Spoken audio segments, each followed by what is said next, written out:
నిజానికి చంద్రబాబు నాయుడు ముఖ్యమంత్రిగా ఉన్నప్పుడు యూనివర్సిటీలన్నీ భూతల స్వర్గంగా ఉన్నాయన్నట్టు, జగన్మోహన్ రెడ్డి గారు ముఖ్యమంత్రి అయిన తర్వాత అవేదో బాగోలేనట్టు ఒక చిత్రీకరణ చేసేటువంటి విధంగా ఎల్లో మీడియా కొన్ని అసత్య ప్రచారాలకు పాల్పడుతుంది.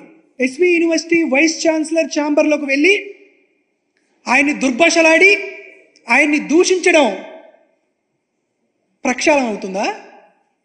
ఎస్కే యూనివర్సిటీ వైస్ ఛాన్సలర్ కారును ఆపి ఆయన్ని బూతులు తిట్టి వారి కారు డ్రైవర్ పైన దాడి చేసి తన్నడాన్ని ప్రక్షాళన అంటారా?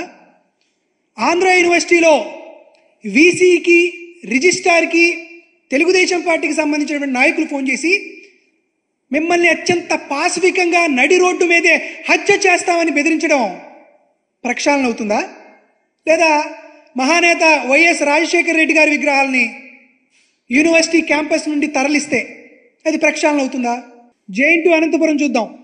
పేరుకు మాత్రం ఒక ముస్లింని వైస్ ఛాన్సలర్గా పదవి ఇచ్చారు, కానీ అక్కడ కృష్ణయ్య అని ఒక బలమైనటువంటి మీ సామాజిక వర్గానికి చెందినటువంటి వ్యక్తిని, అతను జూనియర్ మోస్ట్ ప్రొఫెసర్ అయిన ఆయన్ని రిజిస్ట్రార్గా నియమించి జేఎన్‌టీయూ అనంతపురంలో మీరు అధికారాన్ని చలాయించలేదా? పెత్తందారులుగా వ్యవహరించలేదా? ఎస్కే యూనివర్సిటీకి వెళ్దాం.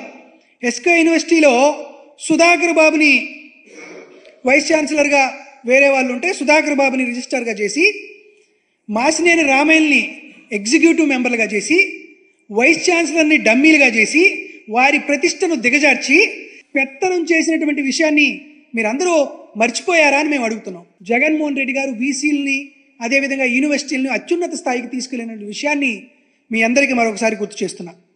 ఈ పక్కనే ఉంది నాగార్జున యూనివర్సిటీ.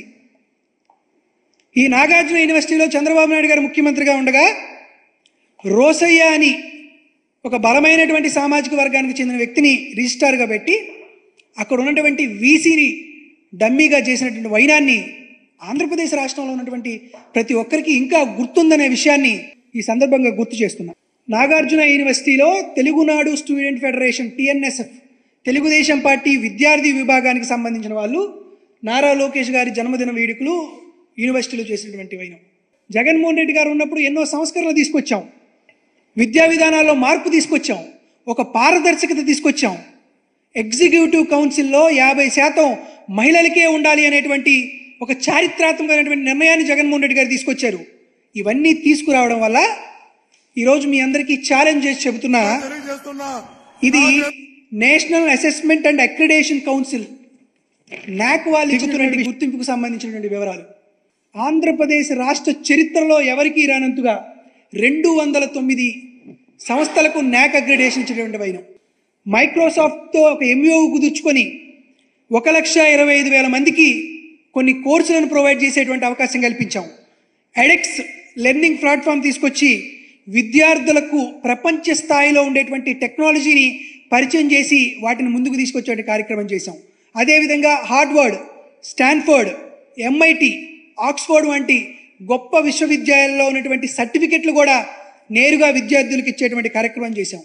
ఆంధ్ర యూనివర్సిటీలో కొత్తగా ఒక ఇంక్యుబేషన్ సెంటర్ని కూడా ఏర్పాటు చేశాం.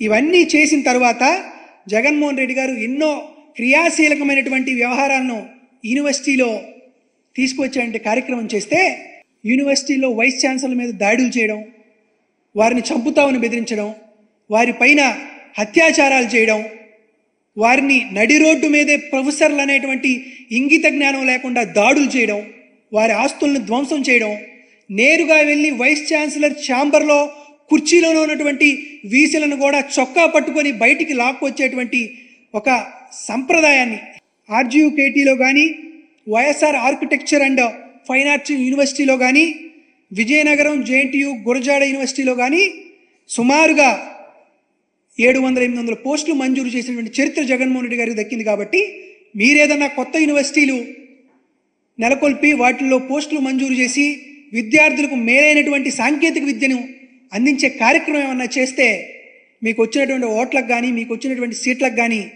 ప్రజలకు మంచి చేసిన వాళ్ళు అవుతారు. కానీ దయచేసి ప్రొఫెసర్స్ని కానీ, వైస్ ఛాన్సలర్స్ని కానీ మీరు ఇబ్బందులకు గురి చేసి వారి మీద దాడి చేసి విద్యారంగంలో జగన్మోహన్ రెడ్డి గారు వెలిగించినటువంటి ఆ అఖండ జ్యోతిని ఆర్పివేయాలనేటువంటి పాపానికి ఒడగట్టకండి అని మీ అందరినీ మనస్ఫూర్తిగా కోరుకుంటూ, గతంలో జగన్మోహన్ రెడ్డి గారు కొనసాగించినటువంటి విప్లవాత్మకమైనటువంటి మార్పులను మీరు తిరిగి కొనసాగించాలని మనస్ఫూర్తిగా కోరుకుంటున్నాం.